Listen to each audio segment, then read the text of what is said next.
कोई मौलवी नहीं कहता कि ताजिया मत बनाओ, बनाओ, लेकिन ताजिया जो हम तरीका बता रहे हैं उस तरीके पे बनाओ। फिर अगर कोई आके तुमसे कहे कि हजरत फला मौलाना साहब कह रहे हैं ताजिया बनाना, तो उनको पकड़ लाना आराम से, फिर हमको बताना। आला हजरत अलैहिर्रहमा अपनी किताब में लिखते हैं कितना अच्छा होता कि अगर इमाम हुसैन के रोजे का सही नक्शा बनाया जाता। बताओ ना यार, बनाओ ना ताजिया। शिवपुर वालों सबसे चंदा करो, हम मौलाना लोग भी चंदा देंगे तुम्हें इंशाअल्लाह, इंशाअल्लाह हम भी चंदा देंगे इंशाअल्लाह। और पन्नी की, कागज की, लकड़ी की क्यों बनाना, लाओ अल्लाह के करम से दौलत लगा के हम सोने चांदी का ताजिया बनाते हैं। सुभान अल्लाह। यार इमाम हुसैन जो अपने लिए हम दीन को बचाने के लिए खून दे सकते हैं, क्या उनको बचाने के लिए हम 1 ग्राम 2 ग्राम सोना देने की हैसियत नहीं रखते? रखते हैं, दे सकते हैं। बनाओ चांदी का ताजिया, बनाओ सोने का ताजिया, अच्छे से अच्छा कारीगर बुलाओ, बेहतरीन नक्शा बनाओ और इतना खूबसूरत बनाओ ना कि उसको देखो तो लगे कि करबला वाले हुसैन का सच्चा रोजा रखा हुआ है। बनाओ अच्छा सा रोजा, रखो उसको अदब की जगह पे, खुद भी जियारत करो, बच्चों को जियारत करवाओ, ऐरे गैरों को जियारत करवाओ, और जब वक्त बीत जाए मोहब्बत से उठा के घर में रख लो, पूरे साल जियारत करो, अल्लाह पूरे साल तुम्हें सवाब अता फरमाता है। सुभान अल्लाह, सुभान अल्लाह। क्या कहने, क्या कहने। कहा है ये बनाना गलत है, जब रसूल का रोजा बनाना सही है, खाने काबा बनाना सही है, गाजी सरकार का रोजा बनाना सही है, ख्वाजा अजमेरी का रोजा बनाना सही है, हाजी वारिस अली का रोजा बनाना सही है, तो फिर इमाम पाक का रोजा बनाना क्यों नहीं सही हो? अरे वाह वाह वाह। बनाओ, लेकिन तुम क्या करते हो? ईमानदारी से बताना, 90-95% ताजियों में इमाम हुसैन के रोजा गायब रहता है। सब कुछ तो रहता है लेकिन रोजे की कोई झलक नहीं रहती। बनाओ रोजा, मैं भी कह रहा हूं बनाओ, और ईमानदारी से बताऊं, अल्लाह की कसम खा के कहता हूं, ये उलमा गवाह हैं, अगर तुम इस तरह रोजा बनाना शुरू कर दोगे ना, तो हर आलिम अपने घर का रोजा बनाना शुरू करेगा। वाह वाह वाह वाह वाह। अब यकीन ना हजरत तो बताएं, हजरत बेटे बताओ, रबीउल अव्वल में हम तुमसे कहते हैं अपने घरों पे झंडा लगाओ, तो हमारे घरों पे झंडा होता है कि नहीं होता? जोर से बोलो। मौलाना लोगों के घर पे झंडा रहता है कि नहीं रबीउल अव्वल का? रहता है ना? क्यों? इसलिए कि वो जायज है, हम कहते भी हैं तो करते भी। और मैं पूरी गारंटी के साथ कह रहा हूं इमाम साहब, अगर ढोल बजाना जायज होता तो अल्लाह की कसम हर मुफ्ती तुम्हें पहली सब में ढोल बजाता नजर आता। हक है, हक है। पूरी गारंटी के साथ कह रहा हूं, अगर ढोल बजाना दुरुस्त होता तो तुम्हें क्या लग रहा है हम तुमसे गरीब हैं? तुम्हें क्या लग रहा है हमारे पास 10,000 रुपया नहीं है ढोल खरीदने के लिए? तुम्हें क्या लग रहा है? अरे यार, वजू का तरीका हमसे सीखा तुमने, गुस्ल का तरीका हमसे सीखा, नमाज की नीयत हमसे सीखी, नमाज का तरीका हमसे सीखा, ये सरनल कुरान हमने पढ़ाया, कायदा तुम्हें हमने पढ़ाया, कुरान पढ़ना हमने सिखाया। तो वक्त आता तो तुम्हें अगर जायज होता तो ढोल बजाना भी हम ही तुम्हें सिखाते कि ऐसे नहीं, देखो ढोल ऐसे बजाया जाए। क्या बात है, क्या बात है। लेकिन ईमानदारी से बताओ, किसी मौलाना के घर में देखा तुमने ढोल बजते हुए? नहीं देखा। तब भी बात नहीं आई खोपड़ी में कि नहीं बजाना चाहिए। और एक छोटा सा सवाल शिवपुर वालों, हाँ वो कुछ हशमती लोग हैं ना, पीलीभीत वाले, वो बौखला गए, वो पगला गए, पगलाए। किसी किसी का एक तार छूटता है, उनका तीनों चारों छूट गया। हाँ हाँ, वो कहते हैं इमाम हुसैन की ढोल बजाओ, ऐलान करो। अबे बेवकूफ लोगों, ऐलान करने के लिए उस जमाने में ढोल बजाया जाता था जब माइक्रोफोन दुनिया में नहीं होता था। क्या बात। जब ऐलान करने की और कोई सूरत नहीं होती थी, तब ढोल बजा के बता दिया जाता था कि ये इस चीज का ऐलान है। निकाह के लिए ढोल बजाना दुरुस्त था, जंग पे जाने के लिए, जंग का ऐलान करने के लिए ढोल बजाना था, चांद निकलने के लिए ढोल बजाना था। तो आखिर मुहर्रम ही में क्यों 12 महीने में बजाते? तो हर महीने का तो चांद निकलता नहीं निकलता है। लेकिन इनके दिमाग खराब हो गए, इसलिए वो मेरे भाइयों उनके चक्कर में मत पड़ना। और अगर तुमने व्हाट्सएप से, फेसबुक से, इंस्टाग्राम से, ट्विटर से दीन सीखा तो ना खुदा ही मिला, ना वैसाले सनम, ना इधर के रहे ना उधर के। दीन व्हाट्सएप से मत सीखो, दीन फेसबुक से मत सीखो, दीन यूट्यूब से मत सीखो। यूट्यूब एक बाजार है, फेसबुक एक बाजार है, इंस्टाग्राम एक बाजार है। आप अपनी चीजें जितने अच्छे अंदाज में बेच पाएंगे उतनी ज्यादा आपकी यूट्यूब पे बिक्री हो जाएगी। सच और है। यकीन ना हो तो आप देख ले, जो प्रैंक वीडियो बनाते हैं ना प्रधान जी, वो हंसने खेलने वाले, उनके सब्सक्राइबर करोड़ों में हैं। अब कोई ये भी कह सकता है कि कोई हंसी मजाक करके रुपया कमाया जा सकता, अगर नहीं कह सकता है तो कपिल शर्मा को देख लो। अल्लाह अल्लाह अल्लाह। मेरे भाई कहने का मतलब यह है कि दीन सीखने के लिए उलमा से करीब आना जरूरी है और किताबों का पढ़ना जरूरी है। यूट्यूब से दीन मत सीखो, शरीयत में सीखो। आओ जरा करबला की दास्तान में तुम्हें बताऊं। हजरत इमाम ज़ैनुल आबिदीन जब मदीना आ गए तो मदीने में तकरीबन 40 साल करबला के बाद वो जिंदा रहे। 40 साल, लेकिन उन 40 साल में कभी आपने ठंडा पानी नहीं पिया। अल्लाह अल्लाह अल्लाह। हजरत ज़ैनुल आबिदीन ने कभी ठंडा पानी नहीं पिया। लोगों ने पूछा हुजूर इतनी गर्मी है, क्या आपको ठंडा पानी पीने का मन नहीं करता? हजरत ज़ैनुल आबिदीन की आंखों में आंसू आ जाते, रोते हुए कहते मेरा बड़ा दिल करता है कि मैं भी ठंडा पानी पीऊं, लेकिन जैसे पानी का प्याला लेके मुंह के पास जाता हूं करबला के प्यासों की याद आने लगती है। करबला के सूखे गले जो कटे ना, उन गलों की याद आने लगती, इसलिए पानी नहीं पीता। पूरी जिंदगी करबला के बाद इमाम ज़ैनुल आबिदीन कभी हंसे नहीं जोर से। लोगों ने पूछा हजरत इतनी बड़ी बड़ी बातें हंसने वाली हो जाती हैं और आप कभी हंसते नहीं हैं? उन्होंने कहा जिनकी नजरों ने करबला देखा हो, जिनकी नजरों ने भाइयों को, बाप को, भतीजों को, भांजों को कटते अपने सामने देखा हो, जरा उसके चेहरे पे हंसी कैसे आ सकती है? यार ये है करबला का गम, हमने तो इसको धू हकड़ा में गुजार दिया। ईमानदारी से कह रहा, इतना बड़ा मजमा है, कोई एक बंदा भी ऐसा नहीं होगा जो 10वीं मुहर्रम को एक पारा पढ़ के इमाम पाक की रूह को इसाले सवाब कर दिया हो। एक भी नहीं होगा जो 500 मरतबा दुरूद पढ़ के इमाम पाक की रूह को इसाले सवाब कर दिया हो। एक भी औरत ऐसी नहीं होगी जो 100 मरतबा कुल हो अल्लाह पढ़ के हजरत इमाम पाक की रूह को सवाब पेश कर दिया होगा। नहीं किया हमने ये सब, हमने जो नहीं करना था उसमें हम सबसे आगे बढ़ गए। आओ हजरत ज़ैनुल आबिदीन का पैगाम सुनना है तो सुनो। जब मुख्तार सक़फ़ी खलीफा बना, एक यजीदी को पकड़ पकड़ के जब उसने मारना शुरू किया है, एक यजीदी को पकड़ने के लिए उसने घोड़े दौड़ाए। जब उसके लश्कर ने घोड़ा दौड़ाया तो वो मदीने के करीब से भागा। हजरत ज़ैनुल आबिदीन ने अपना रहना सहना सब मदीने से अलग कर दिया था, लोगों से मिलना जुलना बंद कर दिया था, लोगों से बातचीत करना बंद कर दे। इतना सदमा था उनका करबला देखने के बाद। लेकिन जब घर बाहर बना लिया तो एक लश्कर का एक बंदा दौड़ता हुआ गया, कौन? जो यजीद की तरफ से जंग में शामिल था। वो भागता हुआ गुजरा तो इत्तेफाक से उसको प्यास लगी, वहीं घोड़े से गिर पड़ा। घोड़े से गिरा तो क्या देखता है, सामने एक झोपड़ी है। कहा लाओ चले इस झोपड़ी में थोड़ा सा पानी मांग के पी ले। चलो थोड़ा सा पानी पी ले। जब झोपड़ी का दरवाजा खोला तो क्या देखता है, हजरत ज़ैनुल आबिदीन बैठ के कुरान पाक की तिलावत कर रहे हैं। जरा जोर से कह दो सुभान अल्लाह। हमारा तुम्हारा इमाम है, बैठ के कुरान पाक की तिलावत कर रहा। बंदे ने देखा, शर्म से पानी पानी हो गया। यार इनसे पानी कैसे मांगूं? पानी ही की खातिर तो करबला में मैंने इनका पूरा घर उजाड़ दिया है, आखिर इनसे कौन सा मुंह लेके मैं पानी मांगू? लेकिन प्यास इतनी जोर की थी कि रहा नहीं गया, पानी मांग ही लिया। हजरत ज़ैनुल आबिदीन ने सर उठा के ऊपर देखा, ऊपर से नीचे तक नजर दौड़ाई। दौड़ाने के बाद उसको पानी का प्याला भर के दे दिया। एक प्याले से प्यास नहीं बुझी, उसने कहा हुजूर पानी और दे दे। फिर दे दिया, कहा पानी और दे दे, फिर दे दिया। 3 बार पानी पीने के बाद जब उसको थोड़ी सी तसल्ली हुई तो कहने लगा हजरत आपने मुझे पहचाना नहीं, मैं कौन हूँ? हजरत ज़ैनुल आबिदीन की आंखों में आंसू आ गए, रोते हुए कहते जालिम मैं तुझे कैसे भूल सकता हूँ कि तू कौन है? तेरा एक एक जुल्म जो तुमने करबला में किया है वो सब मुझे याद है। इतना सुनते ही वो यजीदी कहने लगा हजरत आपको मेरा जुल्म याद है, फिर भी आपने मुझे पानी क्यों दे दिया? फिर भी आपने मेरी प्यास क्यों बुझा दी? ओ शिवपुर वालों, मेरे हिंदू भाइयों, ये जुमला अगला सुनना कि करबला से हमें सबक क्या मिलता है। हजरत ज़ैनुल आबिदीन ने कहा सुन, हम जब तेरे घर गए थे तूने हमें बुलाया था, हम मेहमान थे। जो सुलूक हमारे साथ तुमने किया है वो तेरे खानदान का तरीका था।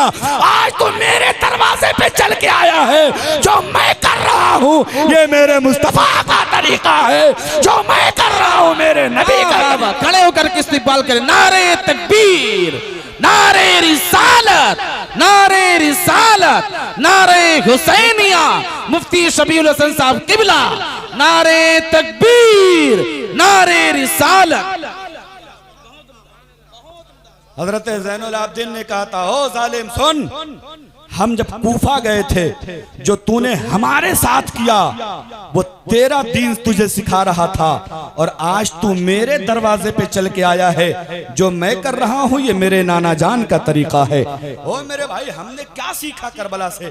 बताओ तो सही, क्या हमने करबला से सब्र करना सीखा? अगर सब्र करना सीखा होता तो भाई भाई में झगड़ा कभी ना होता। क्या हमने करबला से जालिम के खिलाफ खड़ा होना सीखा? अगर जालिम के खिलाफ हर बंदा खड़ा होना सीख ले तो अल्लाह की कसम कोई जुल्म करने वाला कभी सर उठा ही नहीं सकता है। इमाम पाक ने जालिम के खिलाफ सर उठा के दुनिया को यह बता दिया था, ओ दुनिया वालों, जालिम कितना ही बड़ा ताकतवर हो, लेकिन अगर सामने सच बोलने वाला खड़ा हो जाए तो फिर जालिम को गर्दन झुका के चलना ही पड़ता। लेकिन हमने करबला से सीखा नहीं। 10 साल से ये जलसा हो रहा है, लेकिन हमें क्या फायदा मिला जलसे का? नाम हो गया कि फला मुकर्रिर साहब आए थे, मुफ्ती साहब आए थे, फुरकान मंजरी साहब आए थे, लेकिन ओ मेरे भाई, यहां से जाओ तो ये सोच के जाओ कि कल अगर कोई जालिम जुल्म करेगा, चाहे वो तुम्हारा अपना क्यों ना हो, अगर वो मुजरिम है तो मुजरिम को मुजरिम कहना सीखो। ये इस्लाम ने हमें बताया, इमाम हुसैन ने बताया है। इमाम हुसैन को करना क्या था मेरे भाई? ईमानदारी से बताओ, सिर्फ यजीद के हाथ में हाथ ही तो देना था। हुकूमत चाहते मिल जाती, दौलत चाहते मिल जाती, शोहरत चाहते सब मिल जाती, लेकिन नहीं दिया। क्यों नहीं दिया? इसलिए कि जालिम के हाथ में अगर हाथ दे देते ना तो दुनिया में हर जालिम ये सीना तान के कहता और कहता, तुम कौन सी बात करते हो, हुसैन जैसे लोग ने जालिमों के हाथ में हाथ दिया। लेकिन अल्लाह की कसम, यजीद नाम को आप ईमानदारी से बताओ, इतना बड़ा शिवपुर है, शिवपुर इतना बड़ा है, ये हमारे हुसैन, ये हिंदू भाई भी हैं, प्रधान जी, प्रमुख जी जो भी हैं, ये सब जानते हैं हुसैन हुसैन हुसैन। इनसे पूछो कि करबला में जो यजीदियों का कैप्टन बन के आया था उसका नाम क्या है? नहीं पता। क्यों यार? जिसको अल्लाह रखता है उसको पूरी दुनिया जान जाती है, और जिसको अल्लाह मिटा देता है फिर उसको तो कोई जानता ही नहीं है। ईमानदारी से बताना, इतना बड़ा शिवपुर है, इतने उम्र दराज लोग बैठे हैं, लेकिन आपको पता है किसी एक बच्चे का नाम आपने यजीद सुना? कोई है आपके शिवपुर में यजीद नाम का बच्चा? जोर से बोलो, है कोई? और अगर किसी ने भूल भटक के रख भी दिया ना तो फिर उसको 11 महीना जीना। जैसी मुहर्रम आएगा ना तो हुसैनी ढोल बाद में बजाएगा, पहले उसको बजा लेगा और उसका काम निपटा देगा। और ईमानदारी से बताना, हुसैन को गए सन 61 हिजरी में इमाम हुसैन की शहादत हुई थी। 1446 शुरू हो गई है, तकरीबन 1300 साल 1300 साल गुजरने के बाद भी आज इसी अगर शिवपुर में खाली ढूंढा जाए तो कम से कम हुसैन नाम के 20-25 लोग तो जरूर नजर आ जाएंगे। गली गली हुसैन है, यजीद का नाम लेने वाला नहीं है। लेकिन हैं क्यों हुसैन? इसलिए कि उन्होंने काम किया था अच्छा वाला, काम किया था सच्चा वाला, काम किया था नेक वाला, इसलिए हमें भी वो काम करना। एक छोटी सी बात बताऊं, एक बार मदीने की गलियों में हजरत इमाम ज़ैनुल आबिदीन गुजर रहे थे। एक कसाई बकरी ज़बा करने के लिए लेके जा रहा था, एक कुरैशी कसाई बकरी ज़बा करने के लिए जा रहा था। हजरत इमाम ज़ैनुल आबिदीन ने पूछा, कहाँ जा रहे हो? कहने लगा, हुजूर मैं गोश्त का व्यापार करता हूँ, मैं कसाई हूँ जात का, मैं बकरी काट के गोश्त बेचता हूँ, मैं इसे काट के बेचने जा रहा हूँ। तवज्जो करना, बात कितनी कीमती है। हजरत ज़ैनुल आबिदीन ने पूछा, जानवरों को काटने का आदाब पता है तुझे? जानवर को काटने की क्या क्या शर्तें हैं तुझे मालूम है? कहने लगा, हुजूर मालूम है। हजरत इमाम ज़ैनुल आबिदीन ने पूछा, बोल कैसे जानवर को ज़बा किया जाता है? कहने लगा, हुजूर सबसे पहले जानवर को ज़बा करने की पहली शर्त यह है कि जिस छुरी से जानवर को ज़बा करना है उसको खूब तेज कर लिया जाए, ताकि जैसे ही उसको चलाया जाए गर्दन कट जाए, जानवर को ज्यादा दर्द ना होने पाए। ये सुनते ही हजरत ज़ैनुल आबिदीन की आंखों में आंसू आ गए। कहने लगे, अल्लाह की कसम, जिस इस्लाम ने जानवरों को इतना हक दिया है उसी इस्लाम के मानने वालों ने करबला में कुंद तलवार से इमाम पाक की गर्दन काटी। और बताते हैं तारीख लिखने वाले कि 52 मरतबा उसको रगड़ा गया, तब जाके इमाम इमाम हुसैन की गर्दन कटी थी। जरा सोच के देखना कितना जुल्म है। आगे पूछा, बोलता अच्छा बता दूसरी शर्त क्या है जानवर को ज़बह करने की। वो कहने लगा हुजूर दूसरी शर्त ये है कि अगर बच्चों को ज़बह किया जा रहा है तो माँ बाप के सामने न किया जाए, और अगर माँ बाप को ज़बह किया जा रहा है तो बच्चों के सामने न किया जाए। इतना सुनते ही हजरत ज़ैनुल आबिदीन पे बेहोशी तारी हो गई और फरमाते हैं करबला में इस्लाम का ये नियम भी तोड़ दिया गया। बच्चों को बाप के सामने ज़बह कर दिया गया और बाप को बच्चों के सामने ज़बह कर दिया गया।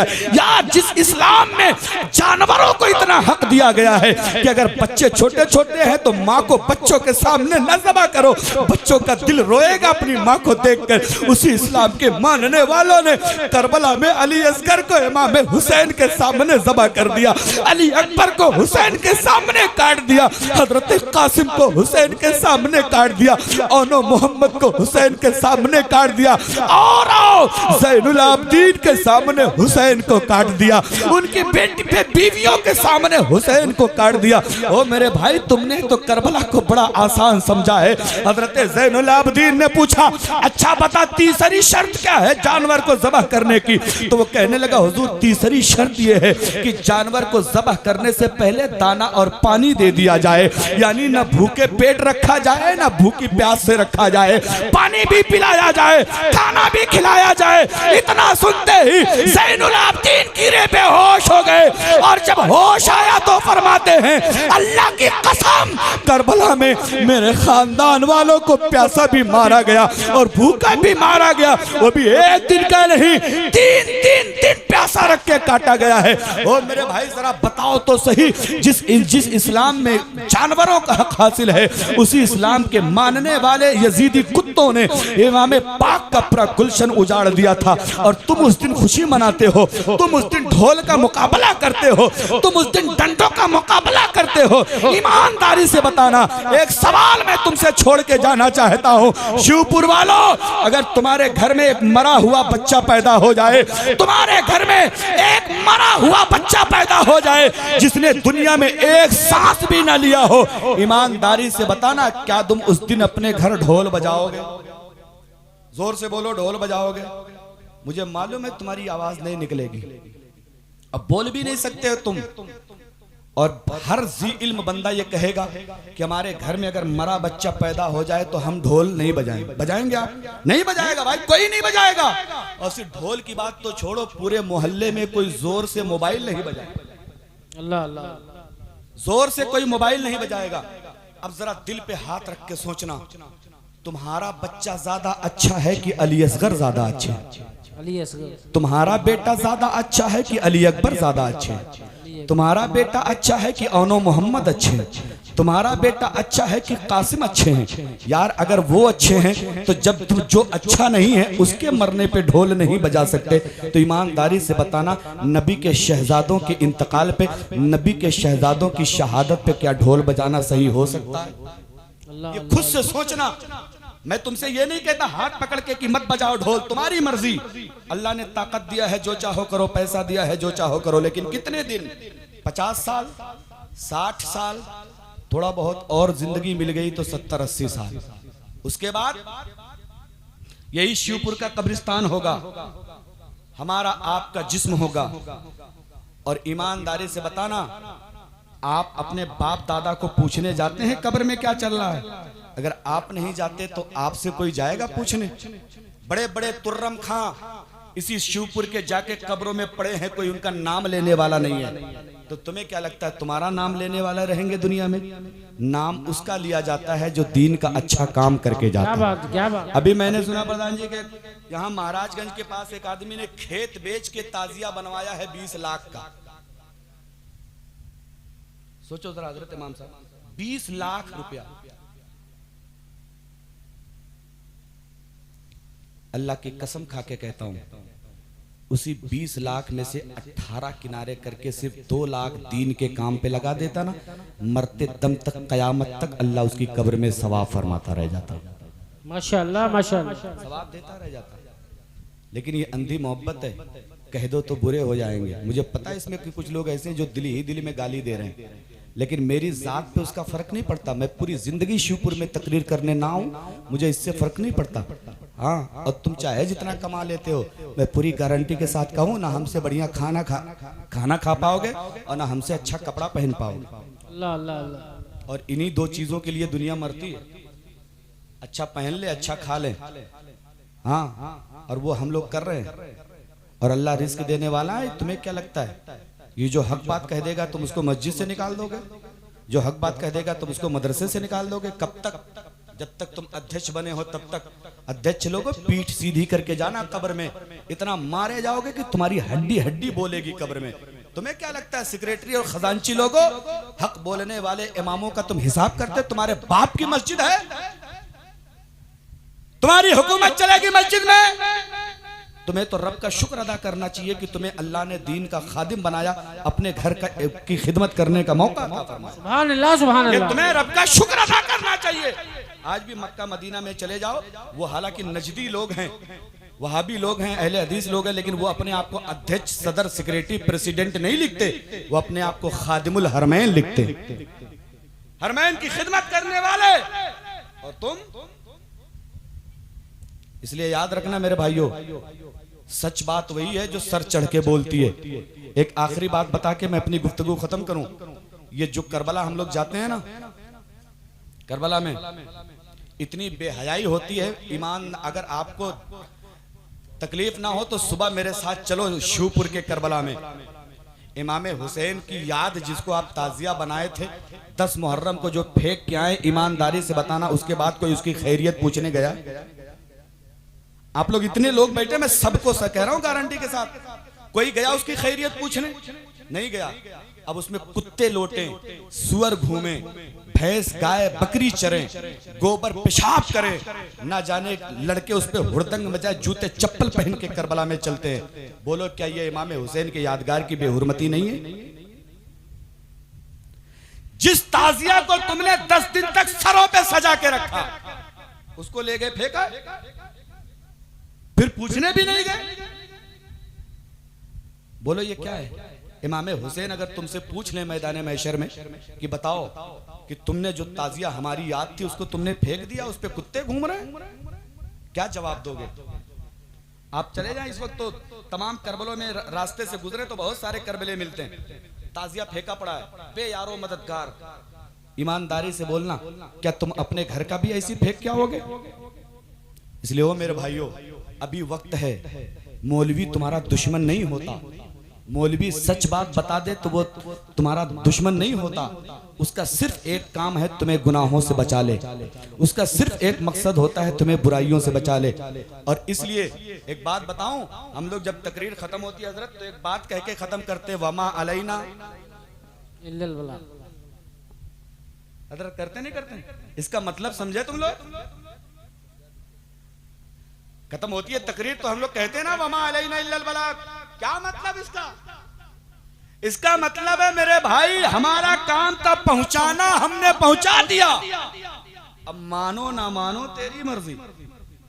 हमारा काम था दीन की बातें आप तक बताना। हमने कल मैदान महशर में अल्लाह हमसे पूछेगा, बताओ तुम फला जगह गए थे, तुमने दीन की बातें बताई कि नहीं बताई, लोगों को बुराइयों से रोका कि नहीं रोका? तो हम कहेंगे परवरदिगार वमा अलैना इल्लल, हमारा काम था पहुंचाना, हमने लोगों को पहुंचा दिया। सुभान अल्लाह सुभान अल्लाह। इसलिए अच्छा सुने, पर्दा, पर्दा बहुत जरूरी है। ये हमारी माँ बहन ना, इनको देखो फ्रिज पे पर्दा, कूलर पे पर्दा, वॉशिंग मशीन पे, डबल बेड पे, अलमारी पे, खिड़की पे, दरवाजे पे, सिलाई मशीन पे, बड़े वाले बक्से पे, छोटे वाले बक्से पे, पर्दा ही पर्दा पूरे घर में रहता है।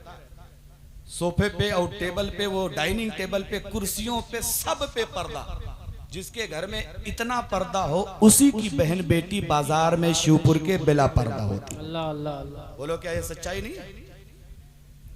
जो औरत हमेशा पर्दे में रहती है, वही औरत जब शादी में जाती है ना, तो दुपट्टा एक पल्लू आगे होता है, एक पल्लू पीछे, मार हाथ फेंक के चलती है। यह हाल है हमारी बहनों का, हमारी बेटियों का। जिन बालों की चमक को भी दिखाना जायज नहीं है, वो बाल पे रिबन भी नहीं लगाती, जूड़ा भी नहीं लगाती, बिल्कुल फहराते हुए घूमती है। और तुम हटो तो हट जाओ, वो इतनी मस्तानी चलती है कि हटने का नाम नहीं लेगी, मारेगी टक्कर, उलट जाओ। यह हाल है हमारी बहन बेटियों का। लेकिन याद रखो, एक छोटी सी बात बता दूं हजरत फातिमा की, उसके बाद गुफ्तगू खत्म हो जाएगी मेरी। पर्दा कितना जरूरी है।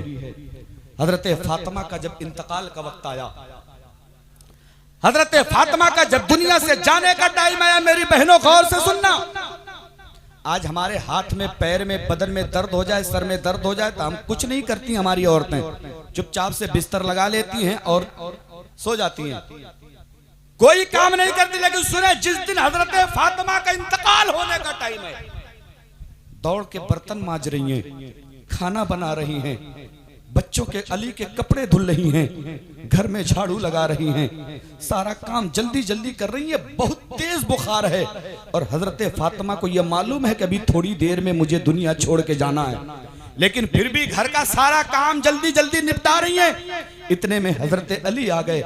अली आए तो देखा फातिमा का सर बिल्कुल बुखार से जल रहा है, फातिमा का चेहरा बिल्कुल बुखार से तमतमा रहा है, हजरत फातिमा बुखार से लर्जा बरंदाम हो रही हैं।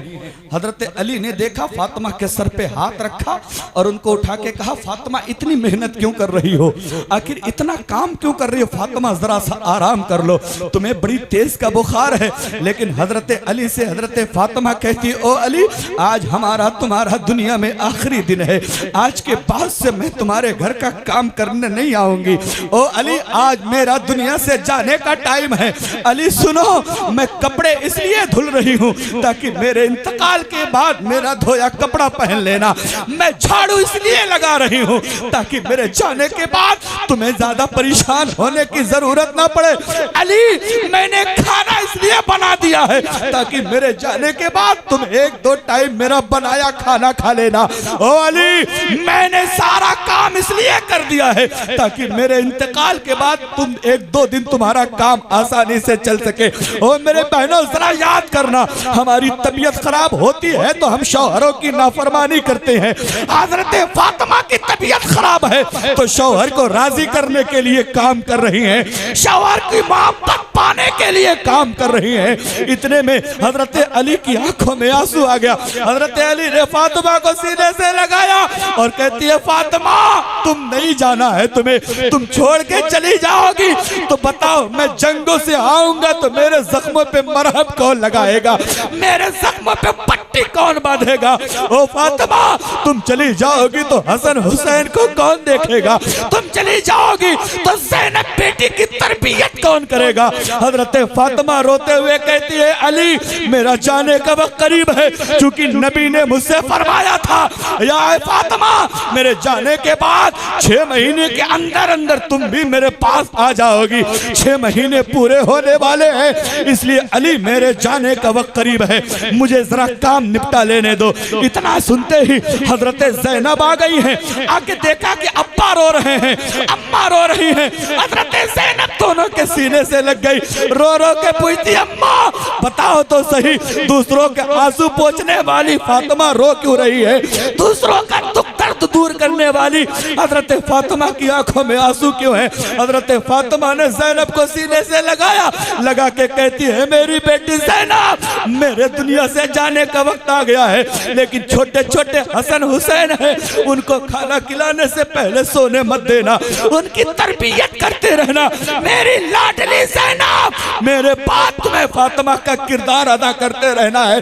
तुम्हारे बाबा जब जंग से आए, उनके मरहम पे पट्टी ले, उनके जख्मों पे पट्टी बांध देना, उनके जख्मों पे मरहम लगा देना। अब हजरत ज़ैनब भी रो रही, अम्मा, आप चली जाओगी तो मेरा गुजारा कैसे होगा, आप चली जाओगी तो ज़ैनब की दुलोरियां कौन पाएगा।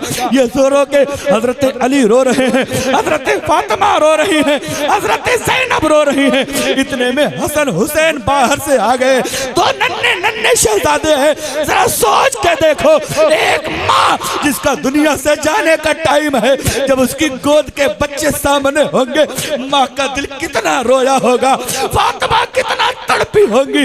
हसन हुसैन ने पूछा, माँ रो क्यों रही हो, माँ के पास बताने का जवाब नहीं है। रोते हुए बच्चों को सीने से लगाया और लगाने के बाद कहती है, लाडलो, अब मेरे बाद तुम्हारी जिम्मेदारी ज़ैनब के पास है, मेरे बाद तुम्हारी जिम्मेदारी बाबा अली के पास। नारे तकबीर, नारे रिसालत, मसलके आला हज़रत जश्न इमाम हुसैन कॉन्फ्रेंस।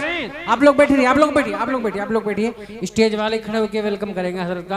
नारे तकबीर, नारे रिसालत, मसलके आला हजरत जश्न इमाम हुसैन हजरत अल्लामा मुफ्ती फुरकान रज़ा मंजरी बरेली शरीफ उलमाए अहले सुन्नत। नारे तकबीर, नारे रिसालत।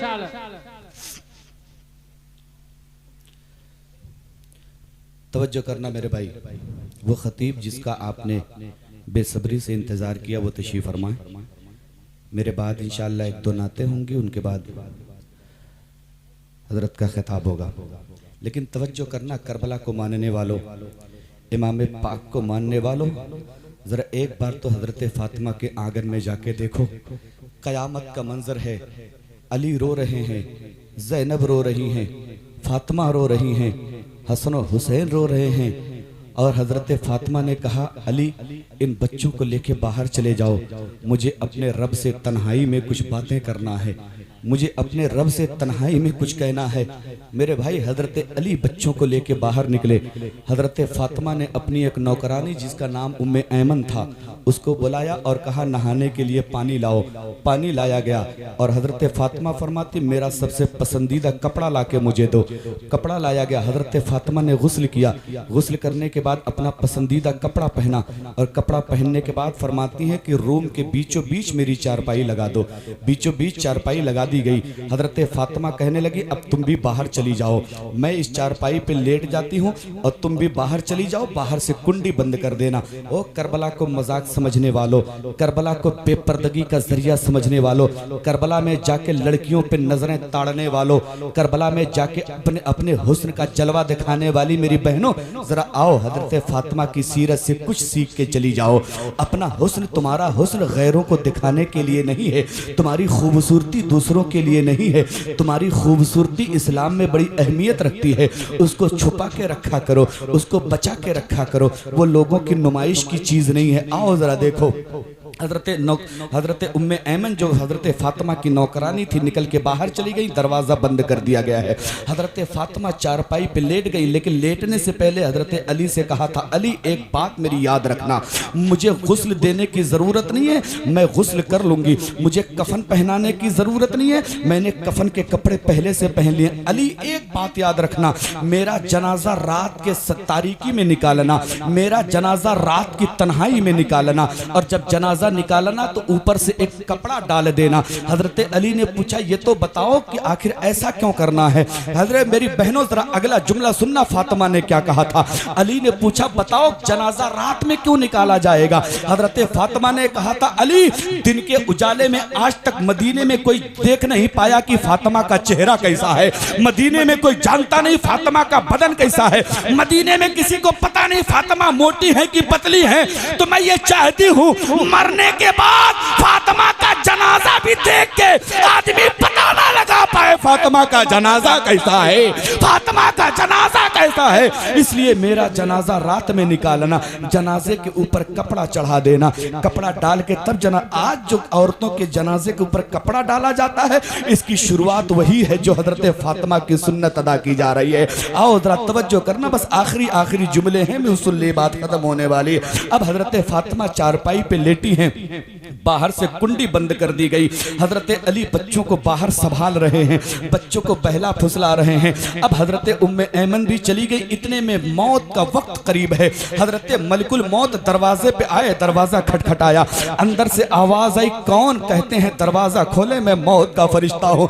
इतना सुनते ही हजरत फातिमा के बदन में लर्जा तारी हो गया। हजरत फातिमा कांपने लगी हैं, रोते हुए अपने हाथों को कांपते हुए रब की बारगाह में उठाया और अर्ज करती है परवरदिगार आज तक फातिमा को किसी गैर मर्द ने देखा नहीं है, आज तक फातिमा के चेहरे पे किसी अजनबी मर्द की नजर नहीं पड़ी है।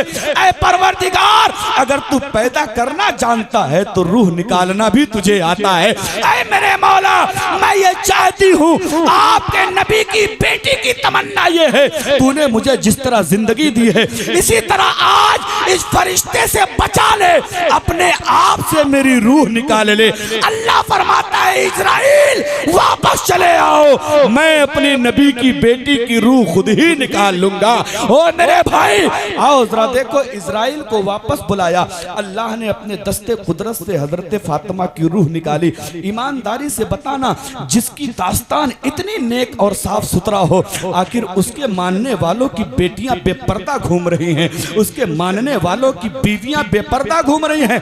अल्लाह कुरान पाक में फरमाता कू अनफुसकुम व अहलीकुम नारा, खुद भी बचो और अपने बीवी बच्चों को बचाओ जहन्नम की आग से, अल्लाह अल्लाह अल्लाह। जहन्नम की आग से। ओ मेरे भाइयों, इस जिंदगी पे बहुत ज्यादा भरोसा मत करो, बहुत ज्यादा मत करो। और इसी पर्दे की बात बताऊं, जब हजरत फातिमा मैदान महशर में जाएंगी, पुलिस रात से गुजरेंगी, तो अल्लाह ताला फरमाएगा ओ अहले महशर अपनी नजरें नीची कर लो। नबी, वली, पीर, पैगंबर, शहीद सब वहां होंगे। अल्लाह फरमाएगा अपनी नजरें नीची कर लो। लोग सवाल करेंगे परवरदिगार क्या होने वाला है? अल्लाह फरमाएगा तुम्हें पता नहीं है, बापर्दा बीवी हजरत मेरे नबी की लाडली बेटी हजरत फातिमा पुलिसराज से 70,000 हूरों के साथ गुजरने वाली हैं, इसलिए नजरें नीची कर लो। किसी की नजर फातिमा के चेहरे पे नहीं पड़ना चाहिए। अल्लाह अल्लाह अल्लाह।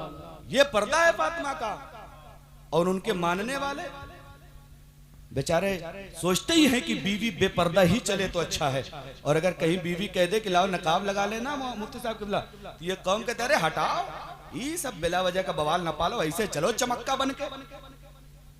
हाँ, याद रखो बहुत ज्यादा दिनों की बात नहीं है, ये जवानी ढल जाएगी, ये हुस्न मांग पड़ जाएगा।